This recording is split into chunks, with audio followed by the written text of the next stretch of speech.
चलो फिर से वो नज़ारा याद कर लें, शहीदों के दिल में थी जो ज्वाला वो याद कर लें, जिसमें बहकर आज़ादी पहुंची थी किनारे पर, बलिदानियों के खून की वो धारा याद कर लें। इस साल 15 अगस्त के दिन देश अपना 75वां स्वतंत्रता दिवस मनाने जा रहा है। ये दिन देश के उन वीरों के गौरव गाथा और बलिदान का प्रतीक है जिन्होंने अंग्रेजों के दमन से देश आज़ाद कराने में अपना सब कुछ निछावर कर दिया था। 15 अगस्त 1947 को हमें ब्रिटिश शासन के 200 सालों के राज से आज़ादी मिली थी। ये दिन हमारे फ्रीडम फाइटर्स के त्याग और तपस्या की याद दिलाता है। स्वतंत्रता दिवस देश के उन असंख्य स्वतंत्रता सेनानियों के प्रति हमारे सम्मान को प्रदर्शित करने का जरिया है जिन्होंने देश को आज़ाद कराने के लिए अपना सर्वस्व त्याग दिया था। ये दिन राष्ट्र के प्रति अपनी एकजुटता और निष्ठा दिखाने का दिन भी है। साथ ही यह पावन अवसर युवा पीढ़ी को राष्ट्र की सेवा के लिए प्रेरित करता है और राष्ट्र के प्रति अपने कर्तव्यों और देशभक्ति के महत्व को समझने के लिए भी प्रोत्साहित करता है। देश के सभी स्वतंत्रता सेनानियों ने अपने अपनी तरीके से अंग्रेजों के खिलाफ विद्रोह किया। किसी ने हिंसा का मार्ग अपनाया तो किसी ने अहिंसा का मार्ग, लेकिन सभी क्रांतिकारियों का मकसद एक ही था, भारत को अंग्रेजी हुकूमत की गुलामी से आज़ाद करवाना। तो चलिए ले चलते हैं आपको इतिहास में और सुनते हैं हमारे वीरों की गाथा, त्याग बलिदान उन्हीं की जुबानी। सलाम वालेकुम। मेरा नाम बेगम हसरत महल है। मैं बीते हुए जमाने की वो तहदीद हूँ जो इतिहास के पन्नों में गुम हो चुकी हूँ। मैं अवध के आखिरी सुल्तान वजीर आली शाह की बेगम हूँ। सन 1857 में जब अंग्रेजों ने हमारे अवध पर आक्रमण कर दिया था, उन्होंने सड़क बनाने के नाम पर मंदिर और मस्जिद को तोड़ना शुरू कर दिया था और बंदूकों की गोलियों में गाय और सूअर की चमड़ी मिलाना शुरू कर दिया था। तब मैंने हिंदू मुस्लिम धर्म को लेकर ठीक 1 साल बाद उन लोगों से बगावत कर ली। सन 1857 में भारत ने जब अपनी पहली आज़ादी की लड़ाई लड़ी थी, तब मैंने उसमें अपना नेतृत्व दिया था। मेरी और लक्ष्मीबाई की सेना में ज्यादातर योद्धा ते ही थे। जब तक जान रही तब तक मैंने अंग्रेजों से लड़ाई लड़ी, लेकिन बाद में मुझे नेपाल की शरण में जाना पड़ा। सन 1879 में नेपाल के काठमांडू में मेरी मृत्यु हो गई। अंत में मैं बस यही कहना चाहती हूँ, मजहब नहीं सिखाता आपस में बैर रखना। मजहब नहीं सिखाता आपस में बैर रखना। हिंदी है हम, हिंदी है हम, हिंदी है हम वतन से। हिंदू सता हमारा सारे जहां से अच्छा। हिंदू सता हमारा। जय हिंद, जय भारत।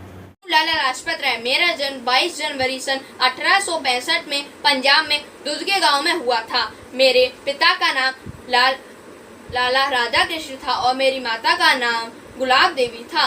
बचपन से ही मेरी माँ ने मुझे उच्च नैतिक मूल्यों की शिक्षा दी। बचपन से ही मुझे देश की सेवा करने का मन था और विदेशी शासन को मैंने अपने देश को मुक्त कराने का संकल्प लिया। मैं राष्ट्रीय कांग्रेस के गरम दल का नेता बना। भारतीयों ने मुझे बाल गंगाधर तिलक, बिपिन चंद्र पाल को त्रिमूर्ति का नाम दिया, जिन्हें लाल बाल पाल के रूप से जाना जाता है। सन 1928 में मैंने साइमन कमीशन के विरुद्ध एक प्रदर्शन में हिस्सा लिया। अंग्रेजों भारत छोड़ो का नारा लगाया। मेरा सारा जीवन ब्रिटिश सरकार के खिलाफ अपने देश को मजबूत बनाने की कोशिश में रहेगा। मेरा विचार है कि पराजय और असफलता कभी कभी विजय की ओर जरूरी कदम होते हैं। वंदे मातरम, वंदे मातरम, भारत माता की जय। मैं राष्ट्रपिता मोहनदास करमचंद गांधी। मेरा जन्म 2 अक्टूबर 1869 गुजरात में हुआ। मेरी माता का नाम पुतलीबाई एवं पिता का नाम करमचंद गांधी। लोग मुझे प्यार से बापू भी कहते हैं। मैंने इंग्लैंड जाकर वकालत की शिक्षा प्राप्त की। मैं खुद चरखा चलाकर अपने सूती वस्त्र तैयार करता। मैंने देश की आज़ादी के लिए कई आंदोलन किए और कई बार जेल भी गया। जैसे पहला सत्याग्रह आंदोलन 1917 में और दूसरा 1930 में दांडी मार्च। मैं सत्य और अहिंसा के मार्ग पर चलकर इस देश को अंग्रेजों से 15 अगस्त 1947 को आज़ाद करवाया। मुझे राम धुन बहुत पसंद है। रघुपति राघव राजा राम, पतित पावन सीताराम, ईश्वर अल्लाह तेरे नाम, सबको सम्मति दे भगवान। जय हिंद, जय भारत। भारत माता की जय, भारत माता की जय। वंदे मातरम, वंदे मातरम। हाँ, मैं आज़ाद हूँ। हाँ, मैं चंद्रशेखर आज़ाद हूँ। कुछ लोग मुझे पंडित के भी नाम से बुलाते हैं क्योंकि मैं पंडित परिवार से ही संबंध रखता हूँ। दुश्मनों की गोलियों का हम सामना करेंगे। हम आज़ाद हैं, हम आज़ाद ही रहेंगे। मैंने उन अंग्रेजों से वादा किया था कि वो मुझे जिंदा नहीं पकड़ सकते। तो ये लो। नमस्कार, मेरा नाम सरोजिनी नायडू है। मैं एक भारतीय स्वतंत्रता क्रांतिकारी एवं कवियत्री हूँ। मेरा जन्म 13 फरवरी 1879 को हैदराबाद में बंगाली परिवार में हुआ था। मेरा पिता का नाम 16 में मैंने चंपारण बिहार में किसानों के अधिकार के लिए संघर्ष किया, जिस उपरांत मुझे ब्रिटिश सरकार द्वारा जेल भेजा गया। 1925 में मैंने भारतीय राष्ट्रीय कांग्रेस के वार्षिक सत्र का संचालन किया। 1931 में मैंने लंदन में महात्मा गांधी और मदन मोहन मालवीय के साथ गोलमेज सम्मेलन में भाग लिया। मैं कांग्रेस पार्टी की अध्यक्ष बनने वाली पहली भारतीय महिला थी।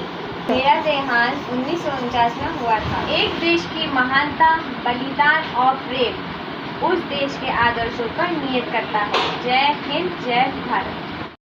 इनकलाब जिंदाबाद, इनकलाब जिंदाबाद। मैं भगत सिंह चाहता हूँ कि हमारी नई पीढ़ी खुद सोचे कि उनको किस तरह का भविष्य चाहिए। हमारा मकसद है कि हम इनकलाब को आवाम तक ले जाएंगे। सर अलग किया जाता है, विचारों को नहीं। दुश्मन इंसानों को मार सकता है लेकिन उनके विचारों को नहीं। आओ ना दर्शकों, हम अपने खून से सीखेंगे। आज़ादी का रास्ता आज़ाद ख्यालों से सीखेंगे। ये इम्तिहान की घड़ी है, हम कमजोर नहीं पड़ सकते। मेरा शरीर इस मिट्टी से बना है और इस मिट्टी में मिल जाएगा। आज़ादी की सूरत देखने के लिए मैं जिंदा नहीं रहूंगा। हमें एक ऐसा रंग लाना है जिसकी जीत हमारी मौत से है। सरफरोशी की तमन्ना अब हमारे दिल में है।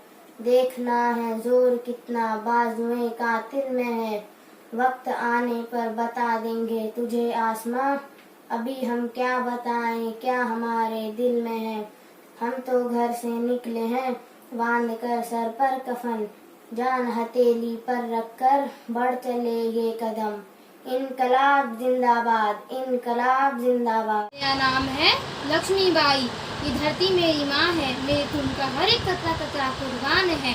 मैं वीर शिवाजी के हर एक सपने को पूरा करूंगी। हर हर महादेव, हर हर महादेव। भाग फिरंगी भाग, भाग फिरंगी भाग। सिंहासन हिल उठे राजवंशियों ने त्रिकुटी तानी थी। बूढ़े बालक मैं भी फिर से आई नई जवानी थी। भूली हुई आजादी की कीमत सबने पहचानी थी। दूर फिरंगी को करने की सबने मन में ठानी थी। चमक उठी सन 57 में वह तलवार पुरानी थी। बुंदेले हर बोलो के मुख से हमने सुनी कहानी थी। खूब लड़ी मर्दानी वो तो झांसी वाली रानी थी, झांसी वाली रानी थी। तो यह थी आर्यन पब्लिक स्कूल की तरफ से उन महान वीरों को छोटी सी भावपूर्ण श्रद्धांजलि, जिनके असंख्य त्याग और बलिदान के फलस्वरूप हम आज़ाद भारत में चैन की सांस ले रहे हैं।